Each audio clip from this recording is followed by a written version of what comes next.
يا صباح الفضايح والأسرار اللي محدش يعرفها. اركن كل اللي تعرفه عن المنطق على جنب وفتح عينك معايا في اللي هتشوفه دلوقتي. انت فاكر انك عايش في عالم طبيعي؟ تبقى غلطان. احنا عايشين وسط عادات وتقاليد وقدرات بشرية لو اتحكت لك هتقول عليها أساطير، بس الحقيقة إنها متصورة فيديو وقدام عينك أهي. هتشوف مشاهد هتخلي قلبك يقع في رجلك، وتصرفات بتكسر كل قوانين الطبيعة اللي اتعلمتها في المدرسة. مفيش وقت للانبهار، لأن اللي جاي صدمة ورا التانية. ومن غير كلام كتير فتح عينك وشوف اللي عقلك مش هيصدقه، ويلا بينا. أول ما هتشوف المشهد ده هتشك في كل حاجة بتاكلها. دلوقتي في الصين وفي الهند في مطاعم متخصصة للكلاب. أيوة يا سيدي، مش عايزك تستغرب، بيصطادوا الكلاب من الشارع وبيذبحوها وبياكلوها عادي جدا. وخد المعلومة دي بقى عشان تثبت لك إن الموضوع عندهم طبيعي بزيادة. في مدينة في الصين اسمها يولين بتعمل مهرجان سنوي كامل مخصص لأكل لحوم الكلاب، وبيتاكل فيه أكتر من 10,000 كلب في كام يوم بس. فربنا يرحمنا ويسترها على معدتنا. سيبك من الأكل دلوقتي وتعال شوف اللي بيعالجوا نفسهم بقرون الحيوانات. تعالوا بقى نشوف أغرب أنواع العلاج الطبيعي اللي منتشرة في العالم كله، الحجامة. بس اللي انت شايفه ده مش حجامة عادية بالكاسات، دي الطريقة البدائية بقرون الحيوانات. وخد المعلومة دي بقى، الطريقة دي هي الأصل، وكانوا بيستخدموها من آلاف السنين قبل اختراع الكاسات الإزاز. وكان المعالج لازم يشفط الهواء ببقه من فتحة صغيرة في طرف القرن عشان يخلخل الهواء ويسحب الدم الفاسد. سيبك من وجع الجسم والقرون وتعالى شوف الكتكوت اللي حير الناس برقبته اللي بتلف في كل حتة. عمرك سمعت حاجة عن الكتكوت أبو رقبة؟ الفيديو ده أول ما نزل الناس افتكرته لعبة، بس الحقيقة إنه كائن حي وموجود فعلا. والغريب إن الطيور دي عندها عدد فقرات في رقبتها أكتر من الحيوانات، وده بيديها مرونة جبارة تخليها تلف رقبتها في زوايا مستحيلة من غير ما يحصل لها أي إصابة. والعلماء بيقولوا إن دي وسيلة دفاعية عشان يقدر يشوف اللي وراه وهو واقف في مكانه. رقبته بتدور 360 درجة، فسبحان الله.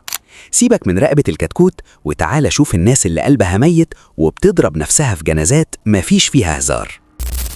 كل دولة في العالم بتختلف عن التانية من ناحية الثقافة والعادات والتقاليد اللي اتربى عليها الناس.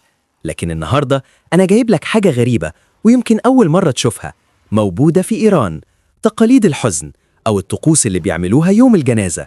والزتونة هنا إن الطقوس دي اسمها التطبير، وهم بيعملوا كده كنوع من التكفير عن الذنوب ومشاركة في الحزن. ورغم إنها اتمنعت في أماكن كتير، لسه في ناس بتعملها كطقس مقدس، منظر يخلي قلبك يخاف من كتر الوجع. وربنا يهدي الجميع. سيبك من الوجع وتعالى شوف الهندي اللي لغى قانون الجاذبية وعمل المستحيل. بص بقى على اللي هيخليك تهرش في دماغك وتقول إزاي ده بيحصل. واحد هندي لغى قانون الجاذبية من حساباته خالص. توازن مرعب وحركات ما يعملهاش إلا واحد جسمه ملوش وزن وكأنه طاير في الهواء. والمعلومة اللي هتحيرك بجد إن النوع ده من التوازن مش مجرد خفة، ده تكنيك هندي قديم بيعتمد على نقل مركز ثقل الجسم لنقطة واحدة ثابتة، وبيحتاج سنين من التدريب عشان يخلي العضلات والأعصاب في حالة سكون تام تحت ضغط رهيب. سيبك من كل اللي شفته ده وركز في الورقة اللي قلبت كيان العلم وخلتك مش عارف تفرق بين الشجر والحشرات.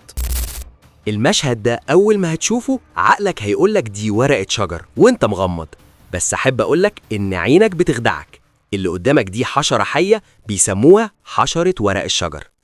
والزتونة إن الحشرة دي بتغير لونها مع فصول السنة، يعني لو في الخريف تبقى بنية وناشفة، ولو في الربيع ترجع خضرة عشان تخدع أي حد وتستخبى في الشجر بنسبة 100%. أول ما تلمسها تحسها ورقة، بس أول ما تسيبها تلاقيها بتمشي وممكن تطير كمان. فسبحان الله، حتى الشجر بقى بيمشي. في النهاية العالم ده مليان أسرار، وكل ما بنفتكر إننا فهمناه بنكتشف إننا لسه بنقول يا هادي. اللي شفته النهاردة مجرد نقطة في بحر، واللي جاي أشد بكتير. لو وصلت لهنا فأنت بطل وحقنا نشكرك. قولي بقى، إيه أكتر معلومة صدمتك النهاردة؟ استنى الفيديو جاي عشان هنكشف الستار عن لغز جديد هيذهلك. لايك واشترك في القناة عشان ما يفوتكش اللي جاي. ويلا سلام وأشوفكم على خير.